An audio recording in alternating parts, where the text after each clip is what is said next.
Se dice que en el Imperio Español nunca se ponía el sol. Pero hubo una noche, una sola noche en diciembre de 1585, en la que la oscuridad pareció devorarlo todo. No estamos en los palacios de Madrid, ni en las cálidas tierras del Mediterráneo. Estamos en el infierno helado de los Países Bajos.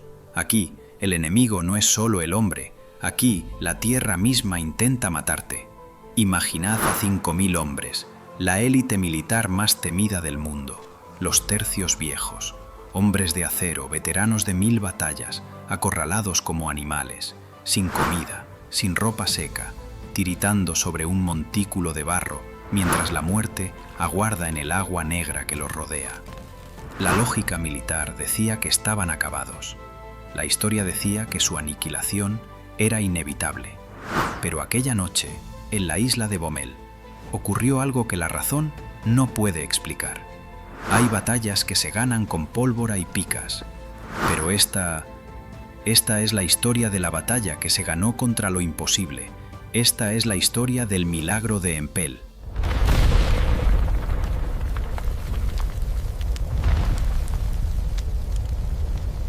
Para entender el milagro, primero debemos entender la trampa. Corre el año 1585, la guerra de los 80 años desangra Flandes. El tercio del maestre de campo Francisco Arias de Bobadilla ha sido enviado a la isla de Bommel, una franja de tierra entre los ríos Mosa y Val. El plan parecía sencillo, asegurar la zona y pasar el invierno, pero subestimaron a su enemigo. El almirante rebelde Felipe de Hohenlohe-Neuenstein, comandante de la flota holandesa, vio una oportunidad de oro, una oportunidad para aplastar de un solo golpe a la flor y nata del ejército español. Hohenlohe no necesitaba cargar contra los españoles. Tenía un arma mucho más poderosa que los mosquetes. Tenía el control del agua. Los holandeses abren los diques, destruyen las contenciones. En cuestión de horas, el río se desborda. El agua gélida inunda los campos, las granjas y los caminos. Todo queda sumergido bajo metros de agua. Todo, menos una pequeña elevación de terreno, el monte de Empel. Allí, en ese pedazo de tierra que apenas sobresale del agua, se apiñan 5.000 soldados españoles. Están atrapados. Frente a ellos, en el agua, la flota rebelde despliega sus barcos. 100 naves de guerra artilladas rodean el islote. Los cañones apuntan directamente a los españoles. Detrás de ellos, la nada. No hay retirada posible. Están en una isla prisión. La situación en el monte de Empel es dantesca. Es diciembre en el Mar del Norte. La humedad cala los huesos. Los soldados llevan días con la ropa mojada. No hay leña seca para hacer fuego. No hay comida. Se han comido las ratas, las raíces y el cuero de sus propias botas. Los hombres cavan agujeros en el barro, buscando refugio del viento, pero solo encuentran agua helada. Muchos se sientan a descansar y ya nunca despiertan. Mueren congelados en silencio. Desde sus barcos, bien aprovisionados y calientes, los holandeses observan el espectáculo. Saben que es cuestión de tiempo. Ni siquiera necesitan disparar. El invierno hará el trabajo sucio. El almirante Hohenlohe, quizás por piedad, o quizás para acelerar su victoria, envía un emisario en un bote. El mensaje es claro y lógico. Rendíos, no tenéis salida. Entregad las armas y os perdonaremos la vida. No hay deshonor en rendirse ante la naturaleza. El maestre de campo, Francisco Arias de Bobadilla, escucha la oferta.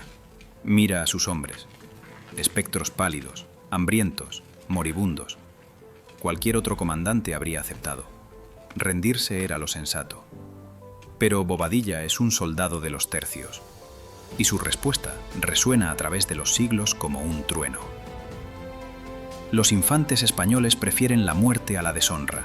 Ya hablaremos de capitulación después de muertos. La respuesta enfurece a Hohenlohe. Si quieren morir, morirán. Ordena Skumas a sus barcos abrir fuego incesante sobre la pequeña isla. Llueve plomo sobre el barro. Es la mañana del 7 de diciembre, víspera de la Inmaculada Concepción. La moral está rota. Los soldados cavan trincheras no para pelear, sino para enterrarse y protegerse del viento y la artillería. En medio de la desesperación, un soldado golpea algo duro bajo la tierra helada. No es una piedra, no es una raíz.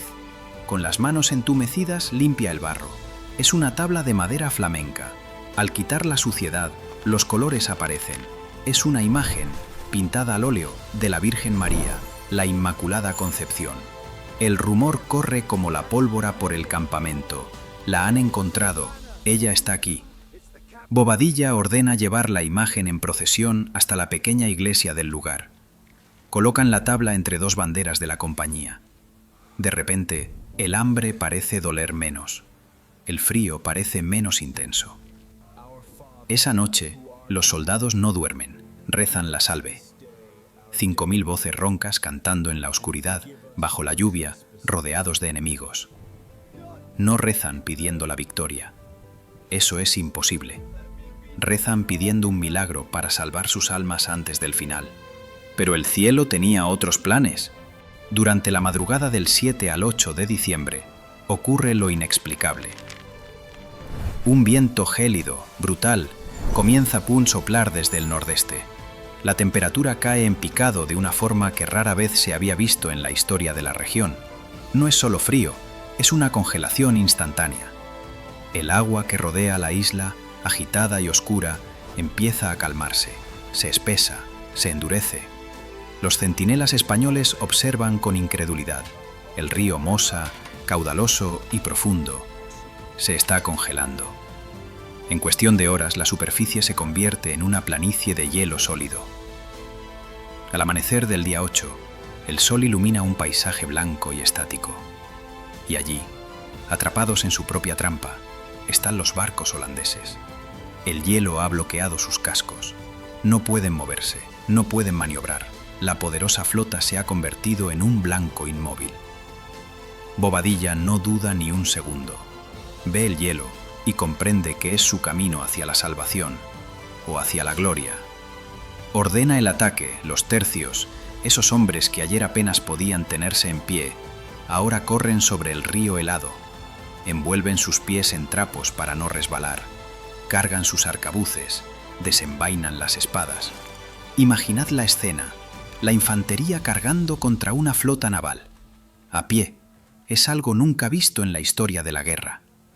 Los españoles llegan hasta los barcos, trepan por los cascos inmovilizados, asaltan las cubiertas. Los holandeses están aterrorizados, no entienden qué está pasando. Sus cañones no pueden apuntar tan bajo. El pánico se apodera de ellos. Los barcos arden, el humo negro se eleva sobre el hielo blanco. Uno a uno, los navíos rebeldes son capturados o incendiados. La flota que iba a ser su verdugo, ahora es su presa. La victoria fue total, el cerco se rompió, el ejército condenado a muerte no solo sobrevivió, sino que humilló a sus captores. El almirante Hohenlohe logró escapar, pero su orgullo quedó destrozado para siempre. Años después, cuando le preguntaban por aquel día, el almirante enemigo solía decir una frase que ha quedado grabada en la memoria. Tal parece que Dios es español al obrar tan grande milagro. Ese mismo día, entre el humo y el hielo, los tercios proclamaron a la Inmaculada Concepción como su patrona. No fue una decisión burocrática firmada en un despacho. Fue una decisión nacida en el barro, en la sangre y en el hielo. 300 años después, en 1892, se oficializó lo que aquellos soldados ya sabían, que ella es la patrona de la infantería española. El milagro de Empel no es solo una leyenda religiosa, es el testimonio de la resistencia humana. Nos recuerda que cuando todo está perdido, cuando la lógica dice «ríndete», cuando el frío amenaza con detener tu corazón, todavía queda una última carta por jugar, la voluntad de no ceder.